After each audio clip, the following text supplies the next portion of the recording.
दिनांक 6 जून 1674 रोजी एक सुवर्ण पाठ झाली.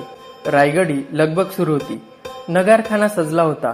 ढोलताशे वाजत होते, कारण शिवाजी महाराज छत्रपती होणार होते. केवळ महाराष्ट्राच्याच नव्हे तर साऱ्या देशाच्या दृष्टीने ही एक अनोखी गोष्ट होती. एक सुवर्ण क्षण होता, ज्या छत्रपती शिवाजी महाराजांमुळे मंदिरावरील कळस, अग्नातील तुळस, गोठ्यातील गाय व घरातील माय सुरक्षित राहिली, ते शिवाजी महाराज आज छत्रपती शिवाजी महाराज होणार होते. नमस्कार, आपण पाहतात मराठी यशोगाथा. चला तर मग शिवराज्याभिषेक सोहळ्याविषयी अधिक माहिती जाणून घेण्याचा प्रयत्न करूया. शिवरायांचा राज्याभिषेक ही घटना इतिहासातील सर्वात महत्त्वाच्या घटनांपैकी एक मानली जाते. दिनांक 6 जून 1674 रोजी शहाजी राजांच्या पुत्राने म्हणजेच शिवाजी महाराजांनी स्वतःचे राज्य अधिकृत व्हावे आणि स्वतः त्या स्वराज्याचे अधिकृत राजे व्हावे या हेतूने स्वतःचा या स्वराज्याचा राजा म्हणून राज्याभिषेक करून घेतला. या अभूतपूर्व सोहळ्याला शिवराज्याभिषेक सोहळा असेही म्हटले जाते. स्वराज्याचे सर्व मंत्री, सरदार आणि मावळे यांनी मिळून या सोहळ्यासाठी प्रचंड मेहनत घेतली होती. हजारो पाहुणे मंडळींच्या उपस्थितीत हा सोहळा रायगडावर संपन्न झाला.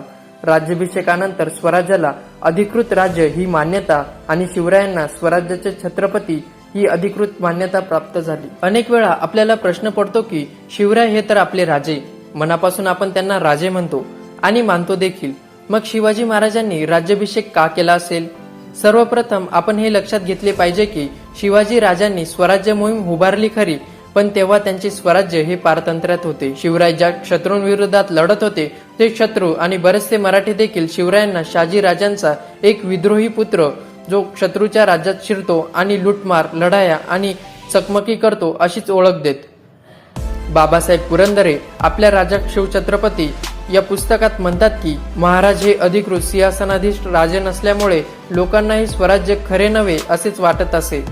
यामुळेच आपला खरा राजा कोणता याबद्दल अनेक वेळा प्रजेच्या मनात शंका येत असे. आपला खरा राजा कोणता, राजनिष्ठा कोणती, राजद्रोह म्हणजे काय, असे एक ना एक अनेक प्रश्न रयतेला होते. स्वराज्य असूनही ते अधिकृत नव्हते. संक्रमण काळ चालूच होता, त्यामुळे राजांच्या शाश्वतेबद्दल लोकांना अविश्वास निर्माण होत होता. शिवरायांचे अनेक पराक्रम जगजाहीर झाले होते. शिवरायांबद्दल प्रत्येकाच्या मनात प्रेम, आदर आणि निष्ठा होती. रयतेच्या कल्याणासाठी काही करार, नियम, अटी व कायदे शिवाजीराजे करू शकत नव्हते, कारण त्यांचे स्वराज्य अधिकृत नव्हते. या आणि अशा अनेक कारणांमुळे शिवरायांनी आपला दिग्विजय अधिकृत करण्यासाठी राज्याभिषेक करणे पसंत केले. शिवराय छत्रपती झाल्यामुळे अनेक परकीय सत्तांवर दबाव निर्माण झाला होता आणि रयतेच्या कल्याणासाठी व स्वराज्यासाठी कायदे व नियम करणे शिवरायांना सोपे झाले होते.